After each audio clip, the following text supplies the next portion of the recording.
Jawel, jawel mensen. Zoals verwacht dus.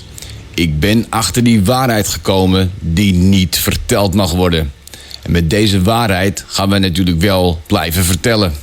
Want deze waarheid brengt namelijk ook zoveel realisatie met zich mee.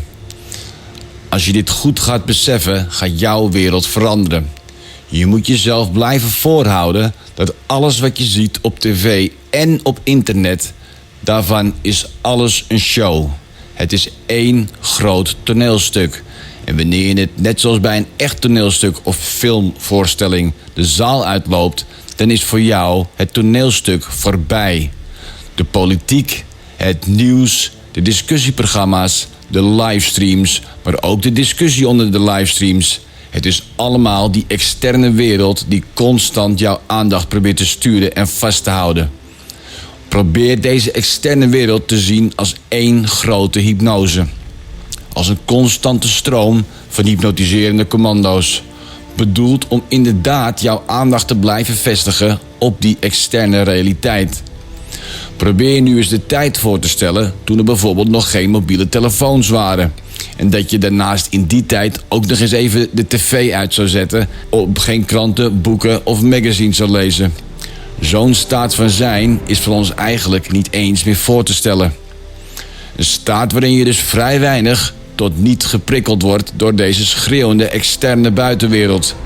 Je kunt je misschien al een beetje de rust voorstellen die dan ontstaat. Maar zelfs is die staat nog niet hetgeen waar wij naartoe moeten met z'n allen. Lieve mensen, wij creëren letterlijk onze eigen wereld.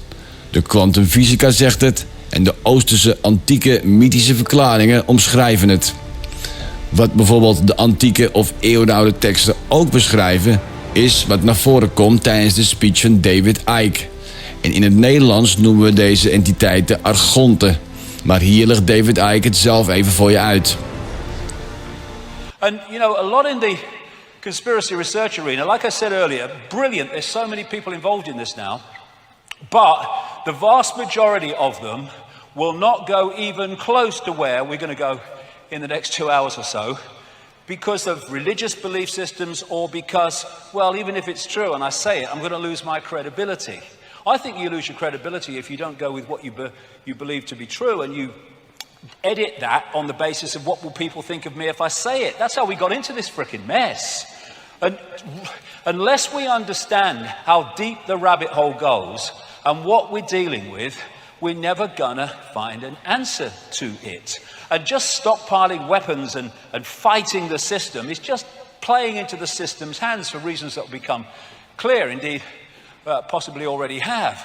So, we are infinite awareness, capable of multiple realities and perceiving multiple realities. We've been caught in the bamboozle, which has led to this and this through the control of perception. So who or what is ultimately behind this? Or at least the depth of the rabbit hole we've got so far. Well, they ain't, for a start.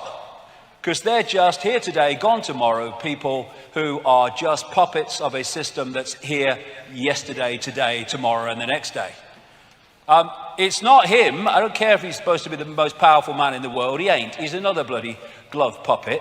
And anyone in that job, the same applies to. It's not him either.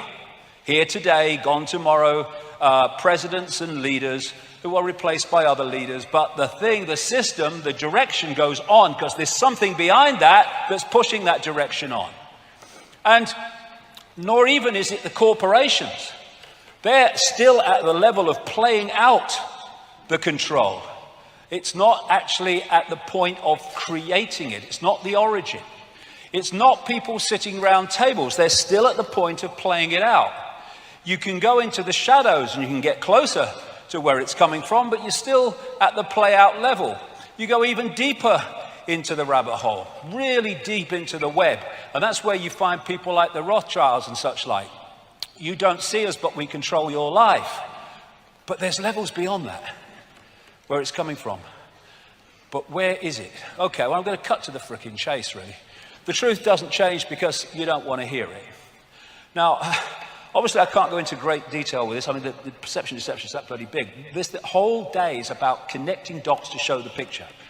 And all I can say is for 25 years, I've been full-time on this, and the evidence has brought me to this conclusion. There's no one out there, you see. All that is, there's no one out there. And when you think that what we're seeing is only what is within a narrow band of visible light, and then you think what possibilities lie beyond that in the great infinite forever, the idea that we are alone is absolutely beyond ludicrous. And the fact that you can be seen as crazy for believing that shows how inverted the system is. This reality, this infinity, is teeming with different expressions of life. And some of it's interacting with us. This is Professor of Mathematics and Astronomy at Queen's Mary University, London, Bernard Carr. He said, our consciousness interacts with another dimension, actually many other dimensions. Our physical senses only show us a three-dimensional universe. What exists in the higher dimensions are entities we cannot touch with our physical senses. Exactly. So, the idea that we just operate in isolation of everything else is, for me, crazy. So, like I say, I'll cut to the chase. This reality that we're experiencing has been hijacked by a force that some ancient people call archons, but there's different names right across the ancient world for the same force, the same entities. This is when the penny drops, when all these different names for the gods all over the world turn out to be different names for the same force, because they're described in the same way. And all over the world you see this. In the Far East, Central America and other places, they're known as the serpent gods. The Zulus call them the Chitahuri, the children of the serpent. They're the Anunnaki in Sumer, Babylon, now Iraq. They're our snake brothers to the Hopi people of North America. They're the star people, many, many examples of that. They are the demons of Christianity. To the Gnostics, they are archons. And to the Islamic and pre-Islamic world, they're called the jinn. And in their prime form, they are energetic in nature, but they can take form, as I will talk about. So, like I say, they're described so much in the same way, because they're different names for the same thing. So, the Gnostic people, not the Christian Gnostics, the pre-Christian Gnostics, that ran the great library at Alexandria, and they also manifested as the Cathars in southern France. They say that the archons are made from luminous fire. The jinn, according to Islamic and pre-Islamic belief, are made from smokeless fire. And you see this correlation of description wherever you go. Now, this, for me, was one of the great finds ever in terms of understanding the nature of what is happening. At Nag Hammadi in Egypt, about 77 miles north of Luxor on the Nile, in 1945, a sealed jar was found with loads and loads of documents in it, leather-bound. And they told the beliefs and the perceptions of this people called the Gnostics. And the Gnostics had a completely different view of reality than religion, which is why the Roman Catholic Church and the Roman Church tried to destroy them wherever they got any strength and any foothold. They ran the great library at Alexandria, which had something like 500,000 scrolls detailing the beliefs of the ancient world and the history of the ancient world, destroyed by the Roman Church. And, like I say, the Cathars, who were destroyed again by the Roman Church in 1244, I think it was, at that place in France, Montségur, that fort on the hill where I've been a couple of times. The religious establishment wanted these people destroyed because they were dangerous, because they had the truths they didn't want the people to know about. And this is what these scrolls and this find at Nag Hammadi said. 1/5 of the texts, and there were lots of them, were about a force they called the archons, which they say created our physical universe, and they equated them with the Judeo-Christian Yahweh Jehovah God. And when you see the Old Testament kill 'em and flog 'em and all that stuff God, it fits precisely with the descriptions of the archons by the Gnostics. So what they say in these writings, in these texts, is that, well, first of all, archon means prince, ruler, authorities, or from the beginning. That's why they use the word archon. They said that the archons and the Lord Archon, which they called the demiurge, was a fake god that created our physical or material reality as we perceive it. The Gnostics related the demiurge, like I say, to the Judeo-Christian Yahweh Jehovah God, and they are inorganic, not resulting from or produced by growth. They are artificial. And they say in these texts that they created the inorganic parts of the solar system, but that the sun, the moon, and the earth were a system that were of itself and different from the rest, which was kind of interesting with what will come later. They said that the demiurge archons had no creative imagination and envy humans because we have. They're like cyborgs. Again, we're coming back to the inorganic. Like cyborgs, a robotic race that can imitate but not innovate. And the word they used was counter-mimicry. Now, what they were saying, in effect, is if you gave these archons a blank sheet of paper, they could create nothing on it. They don't have that creative imagination. That's called intentionality. But you give them something with a piece of paper with something on it, and they can twist it and manipulate it once it exists. They used the term fantasia, because these entities, they said, just as the Islamic people say about the jinn, have the ability to create virtual reality illusions. They're mind parasites. They possess humanity and manipulate the way they perceive everything. And they say the word you could use more than any about the archons was deception. They are deceivers. And what they create is an inversion of the natural order, which will become so crystal clear as we go along. Why? Interesting, like we see these different names, and actually for the same thing. The classic Satan is called the deceiver, and the demon of demons, as this demiurge is called the archon of archons, the Lord Archon. Now, as I've kind of studied this and put it together, it seems to me that what we're looking at is what I would call a self-aware distortion, and it's self-aware inversion. Now, this is why the first 2 hours of today was so important. Everything is conscious. Even a distortion is conscious. Even an inversion is conscious, but it's conscious in a way that reflects the inversion and the distortion. And if you look at what we call evil, it is live written backwards. Evil is simply an inversion of life, an inversion of perception, and evil is extreme ignorance, which is the inversion of truth and awareness. And because this force, this archontic force, shall I call it, is an inversion of life, that's why it and anything attached to it is obsessed with death, which is an inversion of life. And so you get the Satanists who worship these gods in their rituals obsessed with death. That's why they're attracted to churchyards and cemeteries and stuff. And so the death cult, which is what this archontic force and its followers are, is about destroying. It's about killing. And whereas the natural order is about life and abundance. And so when you look at the way the system, the archontic system that I'll come to, is destroying life It's destroying life in war, but it's destroying life, the natural world.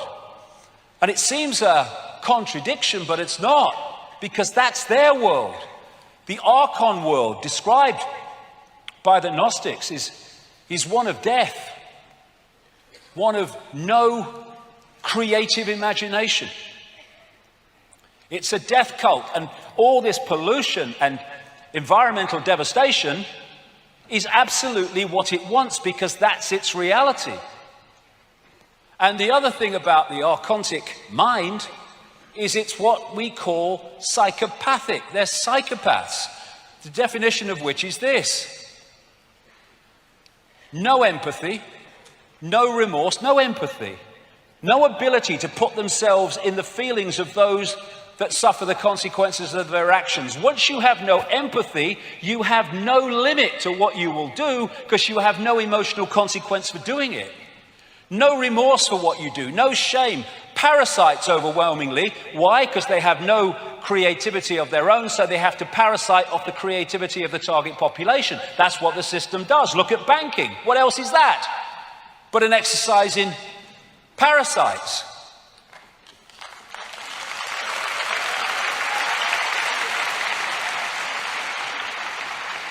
And these people, which manifest as many world leaders and all the rest of it I'll come to, are pathological liars. What is a pathological liar? An inversion of truth. Inversion. And they'll do whatever it takes to get their end goal. Other thing, the Gnostics used in these texts the word hal, meaning simulation. They talked about the fact that these archons could create what we would call virtual realities through controlling perception. They said about the archons, they make something appear to happen that does not happen. They can induce a virtual reality experience in the translation. And what do the Islam and pre-Islamic worlds say about the jinn? They can manipulate humans by creating illusions. This will become big time relevant the longer we go into this 2 hours. So we're back to this, that what our reality does or is, it's possibilities and probabilities folded into existence by perception. So this whole archontic system is about programming our perception, programming a distortion of our perception, an inversion of our perception, which is why we live in a madhouse, because it's an inversion of the natural order.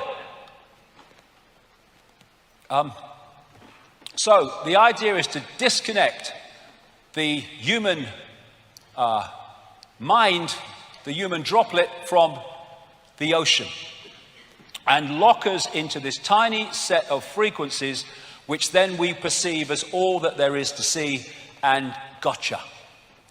Now, before this, what I call hack, and you'll see why I say hack shortly, there was another world described by the ancients, and very much along the lines of the Avatar movie and the Na'vi, the blue people, and how they interacted with the natural world, how they communicated with animals, how they communicated with each other beyond speech. And what the Gnostic texts say is that the archons made a bad copy, as they describe it, of our original reality. The original reality was that kind of avatar world. And when you say that without the first 2 hours, it would sound ludicrous and ridiculous, and that's impossible. But we're not dealing with the physical. We're dealing with information. That world is an information construct which we decode into a lovely world. This is an information construct which we decode into the world that we have today. And the idea, this might need a battery, mate. The idea is was to create this illusory reality and replace the old reality, and then this needs a battery, I think, because it's going on me. Anyway, and then tuning humans into that bad copy. Now, when you think about it, we're tuned into an information field of certain frequencies. We decode that into a reality. If we are then moved our dial is moved so we're decoding something else. We just decode another completely different reality. And that's what is meant by this bad copy. So this is an image that sums it up. I'm walking outside in the sun. You don't have to be in the sun. You just have to decode the fact you're in the frickin' sun. And it's the same with this bad copy. You just decode a reality and you think it's real because it's the only one that you can perceive.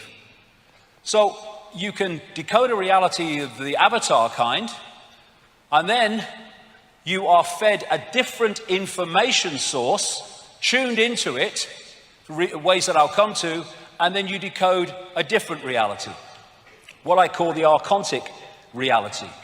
And this, I would strongly suggest, is the fake reality that we have been decoding through what we call known human history. Oftewel, deze entiteiten hebben een speelveld nodig dat jij ze moet geven. Dus creëren zij in deze externe wereld situaties waarop jij gaat reageren. Hierdoor geef jij die archonten de ruimte om het door jou gecreëerde speelveld te domineren. En hoe meer aandacht je eraan schenkt, hoe groter deze wereld, beheerst door die archonten, wordt. En dit klinkt misschien heel zweverig, en zeker voor bijvoorbeeld niet-gelovige mensen is het misschien moeilijk überhaupt voor te stellen dat er een andere dimensie zou bestaan, maar de wetenschap stelt dat dit wel degelijk het geval is.